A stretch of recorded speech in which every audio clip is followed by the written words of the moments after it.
my hope is that it gives girls more grace for themselves. It gives moms more grace for their daughters, of realizing like, wow, a lot is going on in there. It's not just like, why did she become illogical, or hormones, that it's really like the body is just going through so much. And so the answer is support. The answer is leaning in. It's not, it's like, where did my little girl go?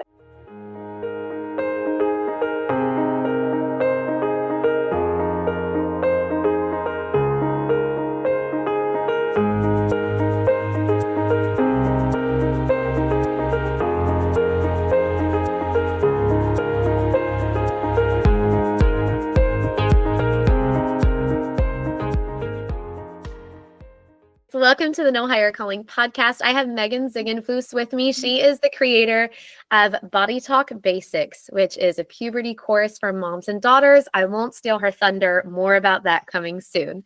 But Eden and I got to go through the course, and I asked Megan if she would come on the podcast and share more about kind of the behind the scenes, her vision behind that, why she did that, and then really chat with us about that fun transition of life going from girl to woman, and how mothers can walk with their daughters through this season.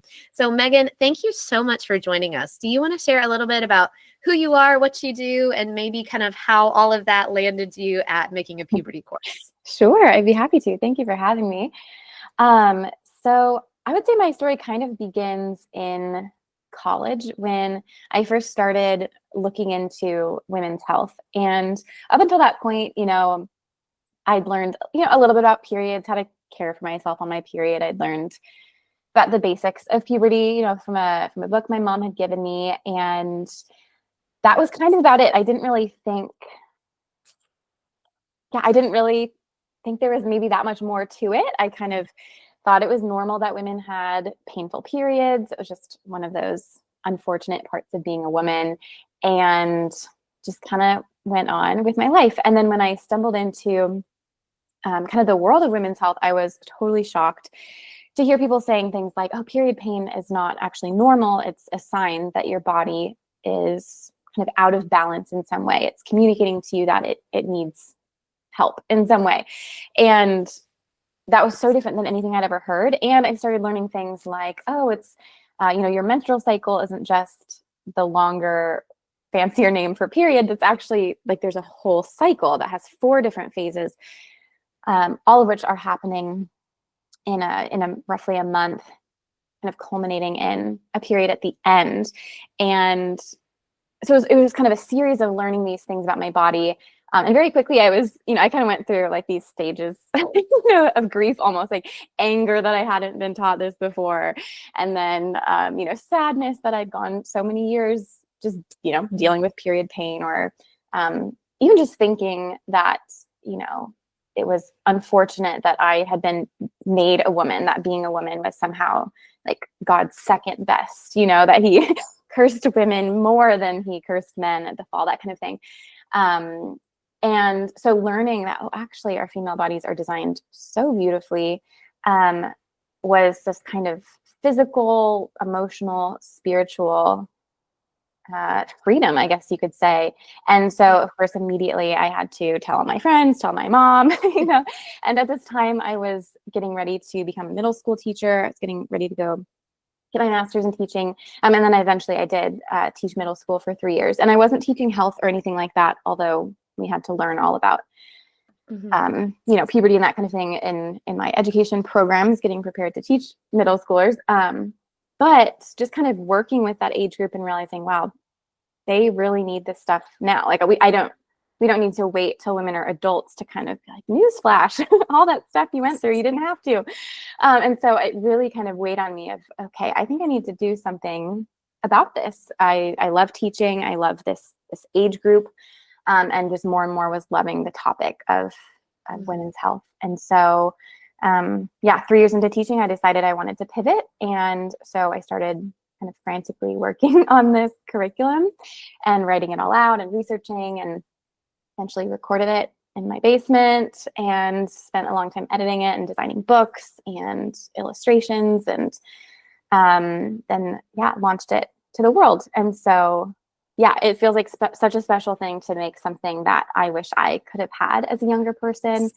And so it's just, such a joy to, even just know that there are girls and moms out there getting this information that I wish I had had, and that I'm so grateful to have now, so that's kind of my story. Awesome. Well, I jumped right into podcast interview mode and forgot I have a very special guest on this end as well. This is my oldest. This is my daughter, Eden. She is 8, going on, 16? No, she'll be 9. She'll be 9 in November. That's hard to believe we're in these preteen years.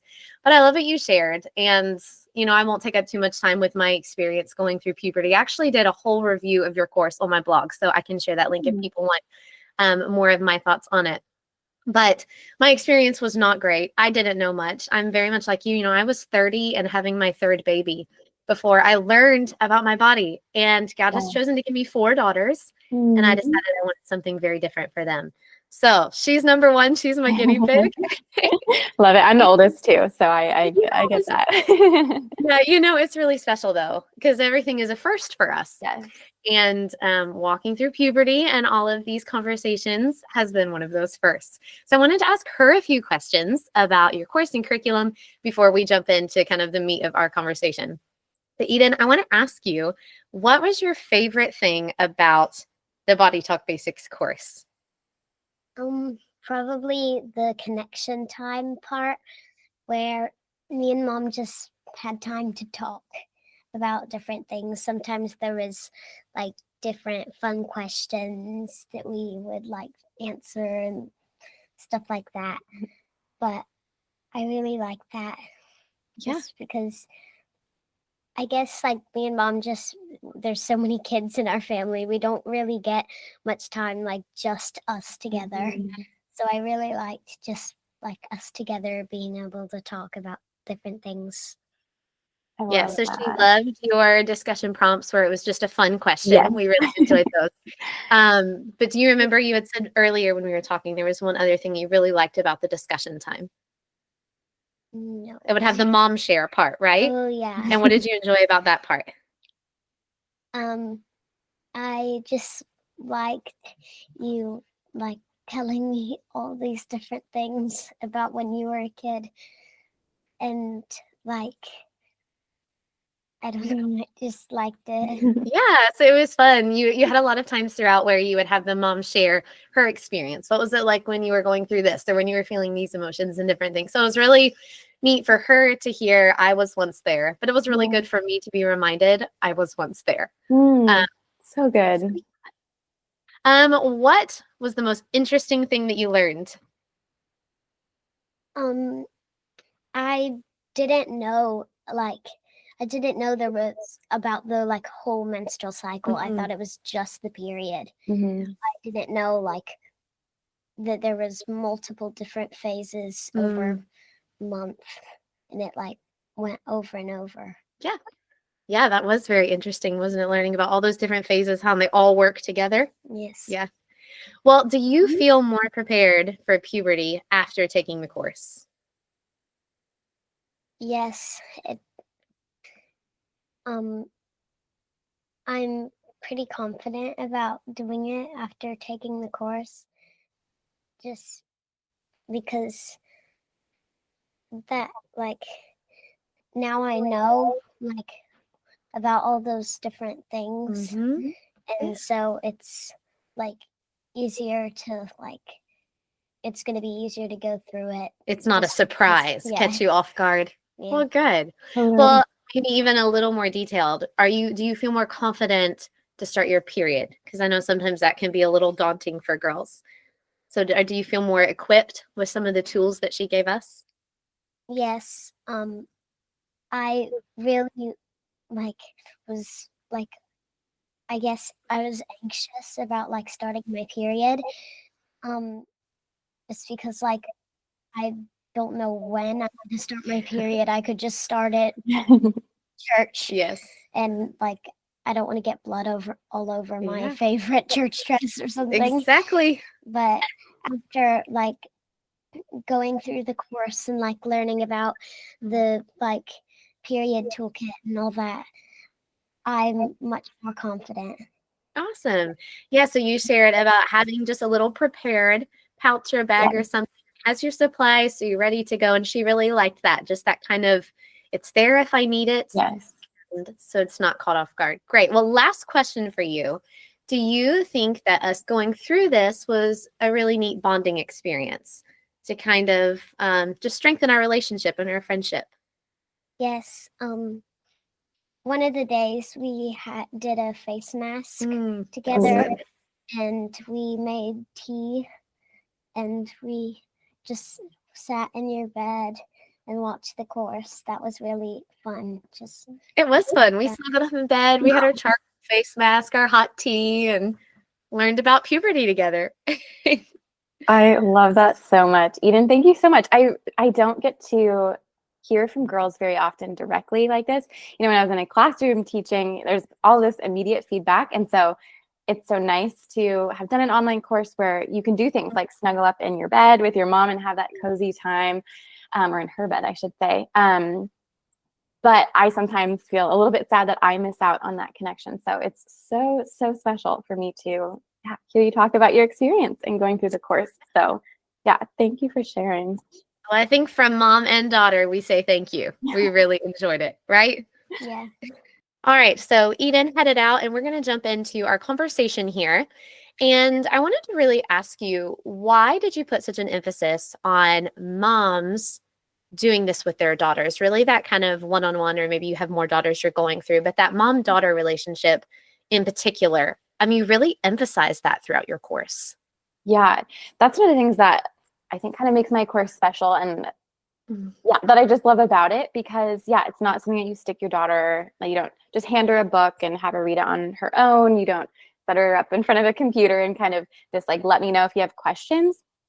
I mean, yeah, it was clear to me from the beginning that it was going to be a mom and daughter experience, for a number of reasons. One, as I was learning these things about women's health, and I would tell, you know, women of a number of ages, you know, adult women of a number of ages, the kind of resounding feedback was, what? I didn't know this either.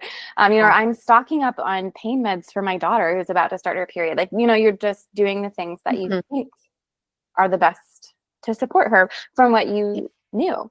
And so it was so clear to me that I wanted moms to also be part of the experience so that they could have these learning experiences too, if it wasn't something that was even on their radar. And so I thought, wow, you get kind of two people for every one course who can kind of, experience this freedom and this potentially new knowledge. Practically, there's a lot of information in the course. I share a lot of tools, you know, practical things that you can do to support your body. And so I also wanted moms to be there, so that they could be hearing these things to, you know, remind their daughter, oh yeah, remember there was a tool that we learned about, we could try. And just to kind of gauge where their daughter was at, you know, if they wanted to pause the video and think, okay, she seems like she's gotten enough information, we're going to pause, and just to really tailor it to their own daughter's needs. Because, you know, working with kids of any age, but especially that kind of puberty age, it's just so varied. Their like physical development, their emotional development, their mental readiness for things. And so I couldn't just say, oh, this course is for 8 and 9-year-olds or whatever, because they are all so different, you know? And so I thought, okay, well, if I put kind of the power back in the hands of moms, they can really decide, what is my daughter ready for? And that's just so important to me, that a mom has that, can use that discernment, because she is the one who knows best. It's not me saying, well, you need to have this conversation by this set age or whatever it is. It's you knowing, what is she exposed to? What's the culture of your family? And what does she need to feel loved and prepared for this, you know, puberty experience? So those are just a few of the reasons. And moms have been through puberty before. And I think it's so, like, people talk about the kind of preteen, teen years as this time where there's often a growing apart. And to some extent, that's natural and right, as, you know, the goal is to raise, you know, independent adults ideally. And so there is a kind of growing apart, but we can still foster this strong emotional connection. And so I thought, why not kind of harness this topic and really make it one of connection, not, oh, my mom acted really, like she made me feel so embarrassed about this topic, or she never talked about it with me. And so I felt like I couldn't broach those things with her, anything body related. Like that's a lot of your experience in those years is like body related stuff. And so if you feel like the door is closed to those topics, then both of you, both mom and daughter are missing out on a lot of connection time. So I thought, okay, connection is going in the front of this experience as the kind of frame that holds it all together. So I loved hearing Eden talk about loving the connection questions, because I always hope that, people like those and all of that. So how sweet. Yeah, no, it was great. And I feel like you did a good job of beginning a lot of conversations. But I have a feeling they're going to continue and build throughout the coming years. And, your tool is wonderful, but I'm the one that continues to walk through that journey. Yes. So I feel like it really equipped both of us getting started. It gave us both a really good start. But you really just helped me know, okay, well, here's how we can talk more as things come. I've shared it with a few friends and they've asked, well, Eden's 8 going on 9. That's on the younger side of things. So I wasn't sure like when to start. And I appreciate that you were just upfront about that.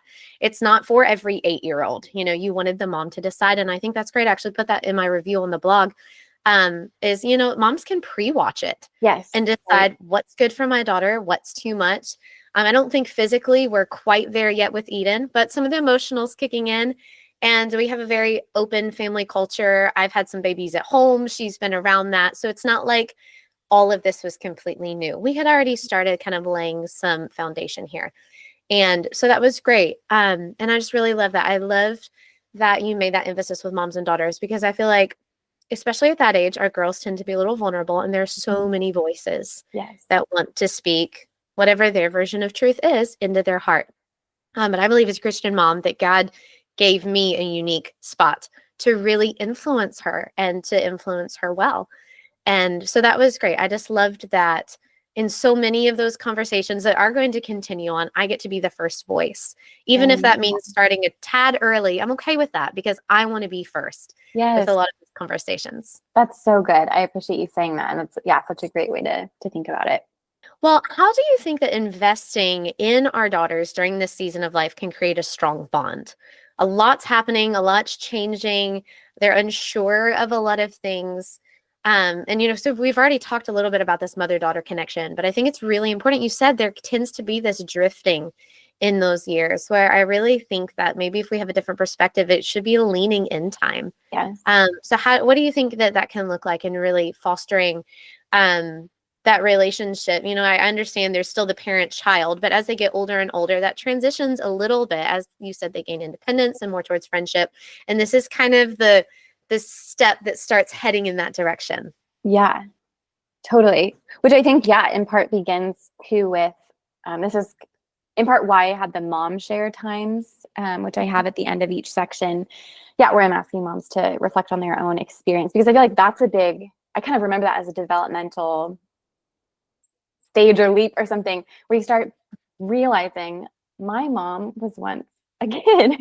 She was not always a mom. And that is huge in how you think about this person in your life, that they, obviously our kids have a front row seat to all, of our ups and downs and things like that. But sometimes they don't perceive it as, oh, we were once their age and, had to go through embarrassing times or stressful times, or even just like enjoyable times. You had your favorite snacks, you had your favorite, outfit or whatever it was. And so that kind of humanizing of the mom, I think can be a really important step in that kind of friendship dynamic. Obviously it's still the parent-child, but where you're, planting the seeds of that kind of friendship. I think it proves to girls that like you are in it. You're in it, even if it's awkward for you. You're in it, sitting in the awkwardness for them, or maybe it's not even awkward. It's just new.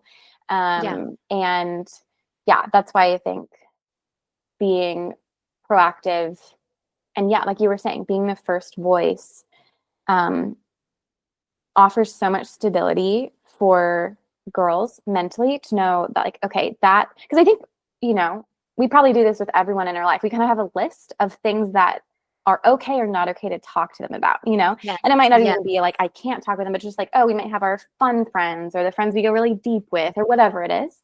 And so I think as moms, you know, the goal is to just continually widen that list in your daughter's mind of what she can come to you and talk about. And so when you're the one leading the conversation saying, hey, let's talk about this, or I want you to know about this, she just has that little tab, even if she never asks you about it. She knows I can talk to my mom about this, and she's made it clear. And not just that, like, you can tell me anything, ask me if you have questions. I think modeling like the specifics and offering the specifics is really, really important.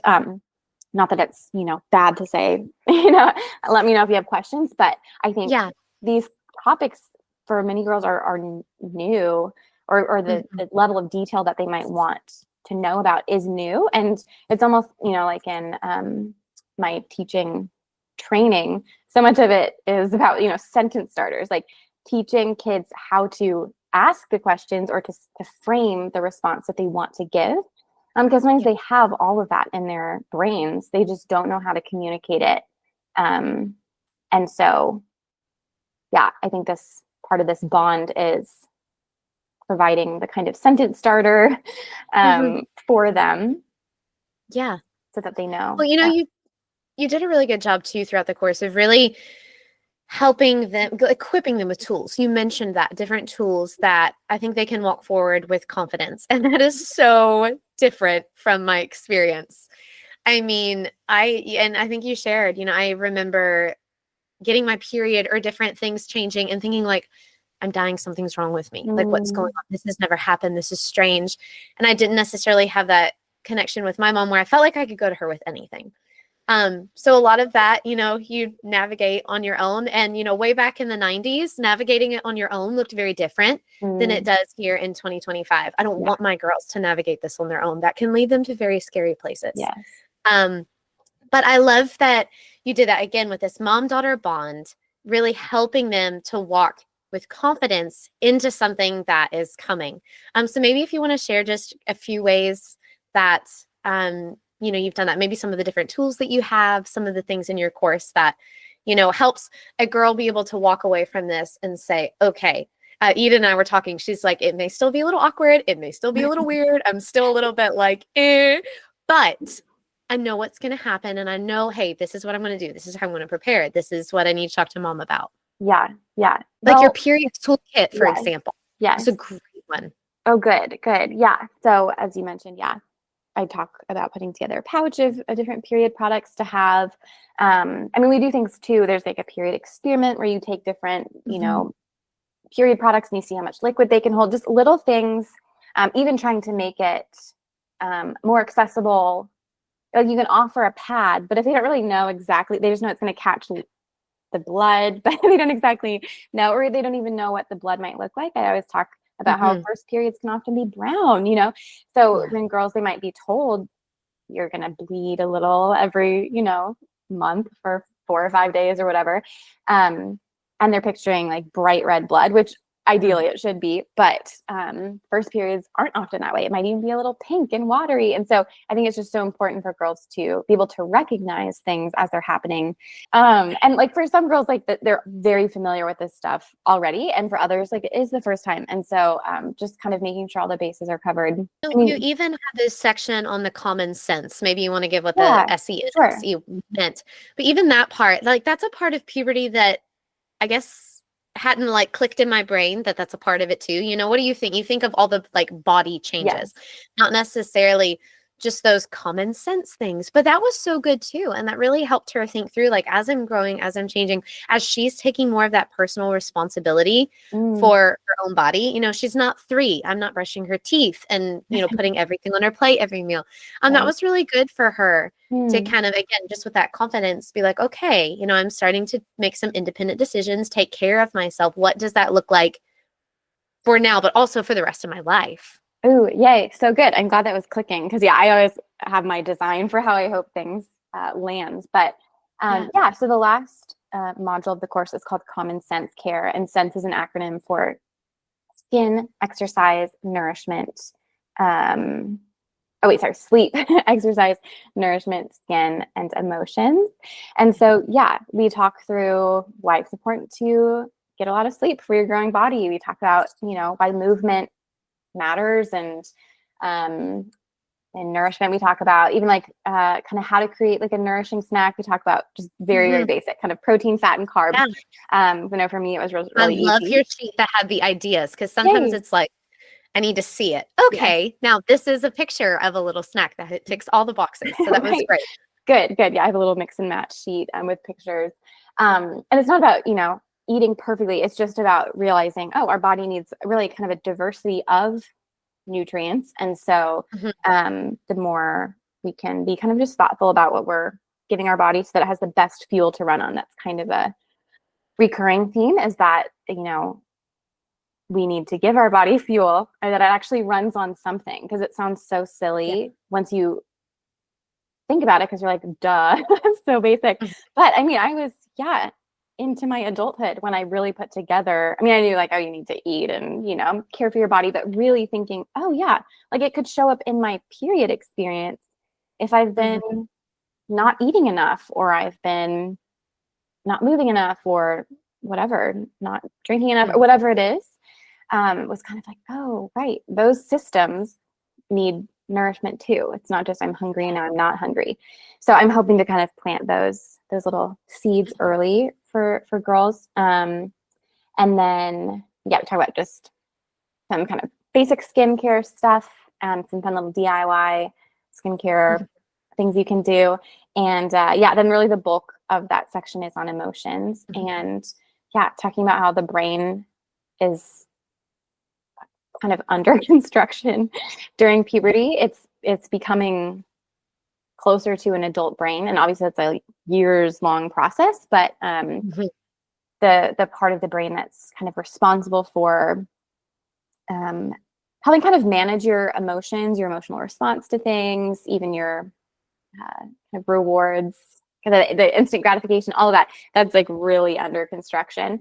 And so my hope is that it gives girls more grace for themselves. It gives moms more grace for their daughters, of realizing like, wow, a lot is going on in there. It's not just like, why did she become illogical, or hormones, that it's really like the body is just going through so much. And so the answer is support. The answer is leaning in. It's not, it's like, where did my little girl go? Not that it's wrong to think those things, but it's like, trying to inform and equip girls and moms for like, no, there's a good reason, and actually really cool reason that this is happening. It's an opportunity to be kind of impressed by the design of our bodies, that it's just naturally going through this development.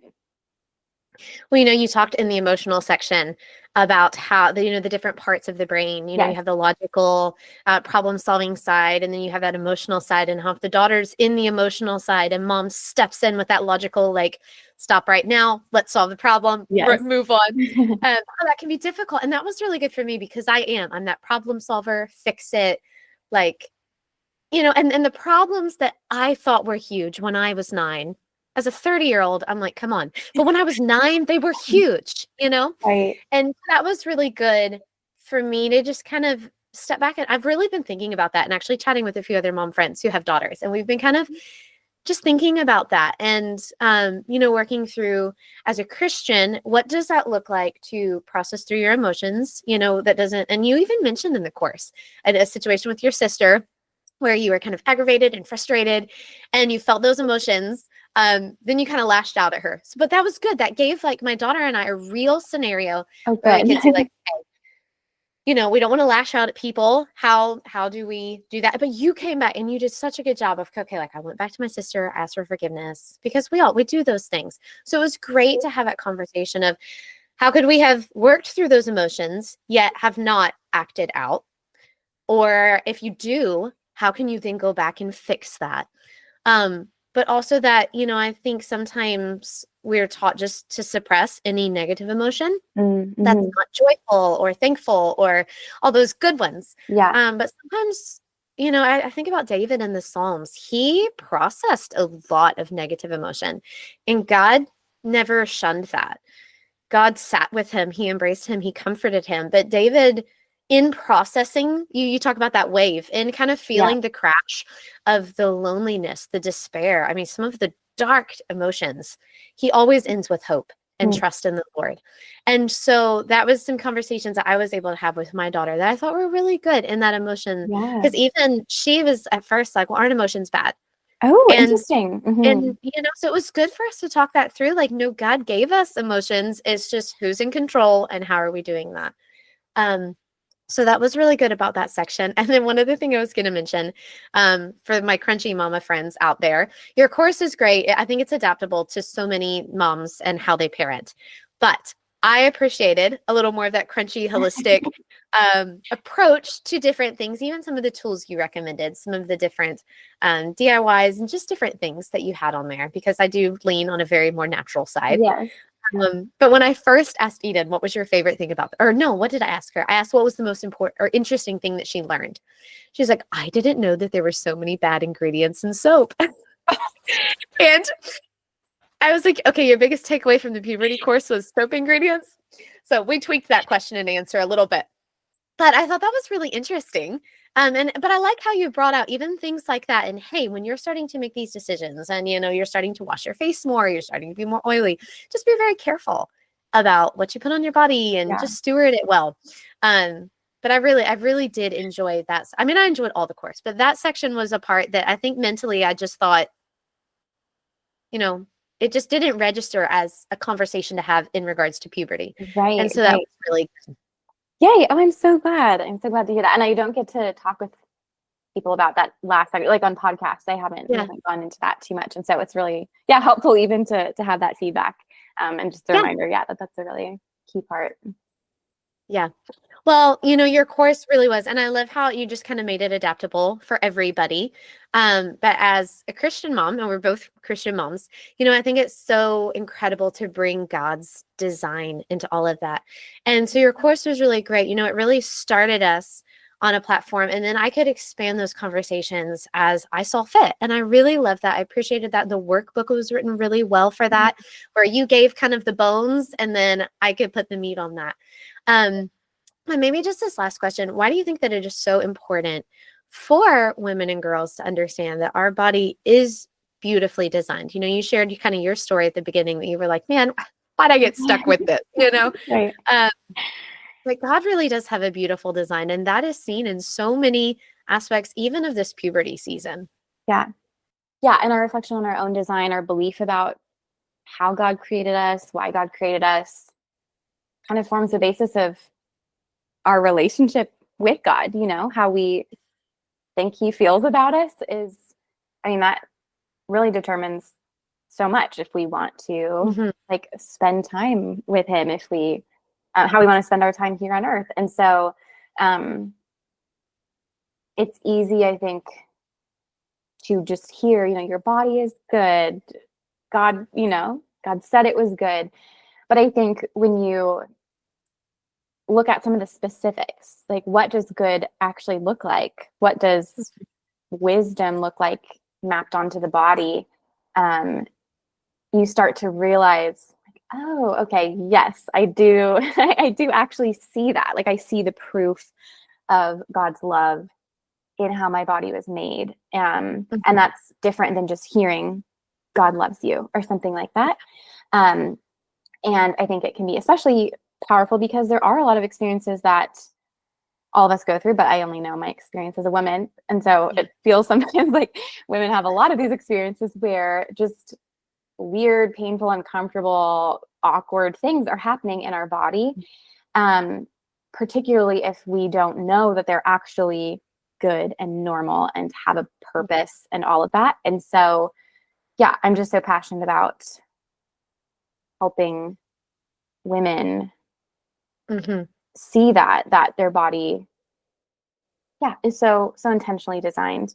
A few things better than being like, wow, I'm so glad that God made me this Yeah. way, or me, like Yeah. how beautiful is that? That's, what I want, like, to see my son believe about himself. And so my work is kind of, or my hope is that through my work, those connections can be made. So, yeah. I know when Eden was talking about how she didn't understand that the period was more than just that week, that it was the menstrual cycle, that was really an eye-opening thing for me the more I started seeing it as a whole. And really, I think it was just a perspective change of, instead of feeling like, oh, well, 1 week a month, I'm cursed. Like, this is actually a bigger picture. This is a cycle of my health, of how God designed the woman's body to work. And, I know you talk about that throughout, just just signs of being healthy and things that people say may be normal, maybe they're not normal, and finding the root cause of that. But in seeing that perspective as a whole, that really just helped me think that God's design is so amazing. And I was actually just talking to a friend earlier. There's a book, The Fifth Vital Sign. I've not read it, so I'm not like endorsing it. Maybe you've read it. I love it. Talking about how our period health and our menstrual cycle health can tell us so much about our own body. And so that's been just an area of my own life where I've been discovering, I'm charting different things. I'm learning more about me, but really it just drives me back to my creator. Like, wow, God's design is so good. And all of this is a part of that, a part of his love. And like you said, his goodness, and keeping healthy, keeping us strong, keeping us moving forward, having children, if that's what God has for you. So I just think that, that is a really special element to bring into these conversations, into these years. Especially, like I said, when there's some identity crisis, kind of figuring out like, okay, I'm not a kid anymore. I'm not an adult. Where do I fit? And just bringing in those conversations can really be helpful. And even in that bonding as mom and daughter. So awesome. As we wrap up, we've shared so much about the course throughout. I don't know if there's anything else that you want to kind of say about that. And maybe where they can find it. You've been so generous to offer my audience a code. I'll share all that down in the comments, but it is NHC10. You can get 10% off that course. But just whatever you want to share kind of and wrap up here about that, go for that. Sure. Yeah. So you can find more about my work on my website, bodytalkbasics.com. My Instagram is also, at this point, I have quite a few resources there, reviews, and little insights into the course. And so that's Body Talk Basics on Instagram.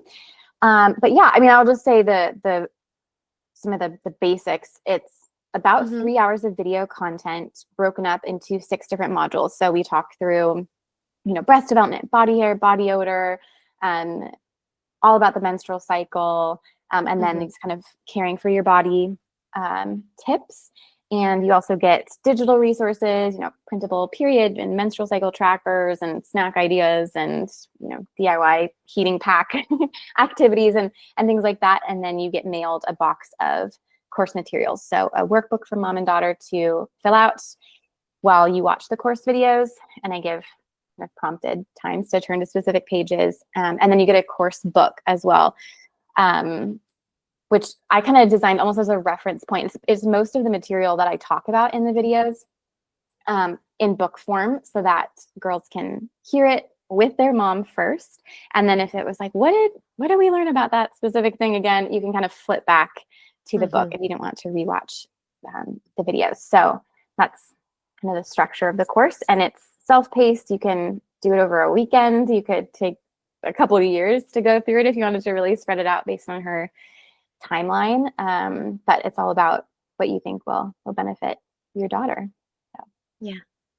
Awesome. Well, great. Like I said, I will share links for all of this in the comments and the show notes so that people can be sure to find that, use the code, get the discount, and just really take this journey together as mom and daughter, because it is so special. And I'm saying that from a firsthand account. It was very special for my daughter and I. And like I said, we'll continue to build on this. I'm sure we'll revisit. She loves the book. She loved how detailed just that main book was, really going over everything you shared. She's a reader. So she was like already digging into that. So that is a great resource.